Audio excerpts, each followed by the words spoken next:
Hi, this is Mark from LongIslandWatch.com. Orient has entered the arena of the Speedtimer land, which I guess is kind of like the Daytona land. So Seiko did the 39mm Speedtimer.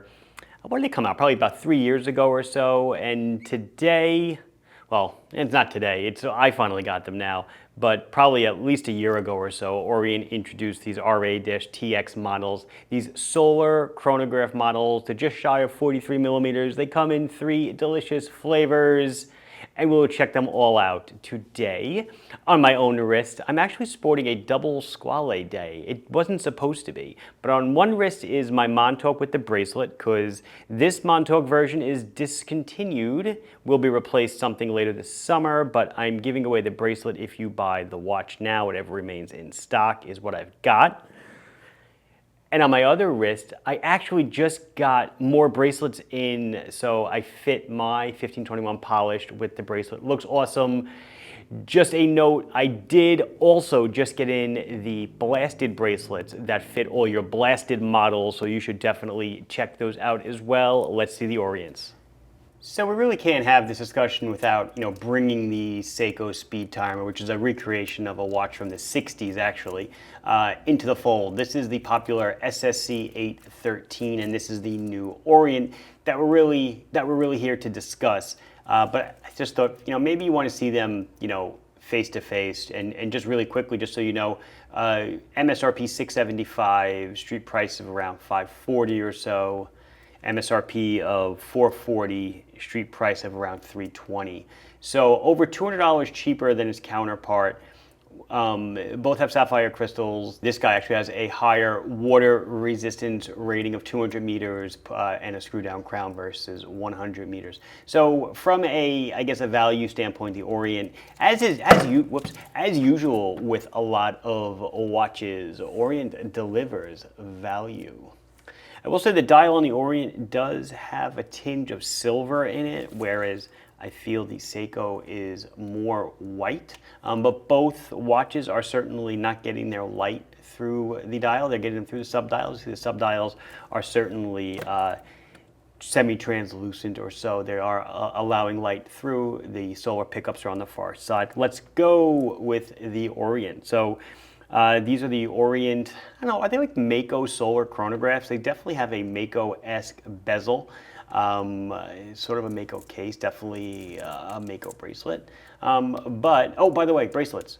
People have been asking if I'm going to make a bracelet for this watch. I probably will. Enough people have asked. But let's go over it. I have 3 to show you. I have the white dial, the black dial, and then the blue with the Pepsi. Very nice. All of them are the same price and follow the same specs, but I really feel the white dial is definitely the best looker of the bunch. So we are looking at a 42.8 millimeter case. It is just over 13 to a flat sapphire crystal. It is 48.1 on the lug tip to lug tip. We do have a solid screw down case back. We do have a 22 millimeter bracelet with folded end links and crummy push pin, friction pin, cotter pin bracelet. And the clasp, you can see it. It's again, a crummy fold over clasp, but at least has 4 positions of micro double push button fold over. You see right there, sapphire crystal and solar powered. The weight is 175 grams, so it does have a decent weight. It has a similar weight to like an Islander automatic or a SKX 007 that's got a solid link bracelet on it. So it is certainly weighty. It feels good. It is running on, let's see, Orient's VS752 solar chronograph movement. So like Seiko, they make their own movements, Orient, and this is their solar chronograph movement. So let's come up on it. The pushers are not screw down, just the crown is. We are looking at running seconds at the 9 o'clock subdial. We're looking at a 24-hour indicator at the 3 o'clock subdial. I'll get those hands out of the way for you. So you can see it's, 1400 hours, so 2 p.m. We do have a date tucked between the 4 and the 5, closer to the 5. I'm sure it's going to drive some folks nuts. Why they don't make it even, I have no idea. Actually, I do know why. They don't want to reprint date wheels, but I don't know. Not a reason in my book. Elapsed minutes at the bottom for the chronograph. So it is just a 60-minute chrono. So you'll press start. It is not a mecha quartz, it is a straight chronograph. You see the seconds is going, and after 1 minute, you'll see 1 minute elapsed at the 6 o'clock subdial. After 1 hour, it just continues to go around. So you really do not know how many hours have passed unless you use your bezel and you mark where the hour hand is with the triangle when you press start. That way 1 hour later, hour hand will be here, 2 hours later, 3 hours later, 4 hours later. But it is a dive bezel if you wish to time minutes, stop, and then we know, again, it's not a mecha quartz. When I hit reset, watch the seconds hand, it goes back to 0, but slowly, because it is being controlled by a motor and not a mechanical lever and springs. Case back has standard markings on it, the water resistant, sapphire crystal, blah, blah, blah, blah. So this is one model. Let's look at the tag, RA-TX, RA-TX0203S.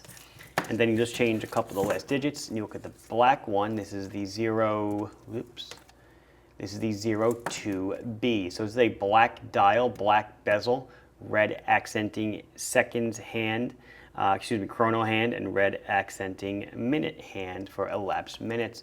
Let me get that hand out of the way, and you can see that the elapsed minute hand on the bottom is indeed red.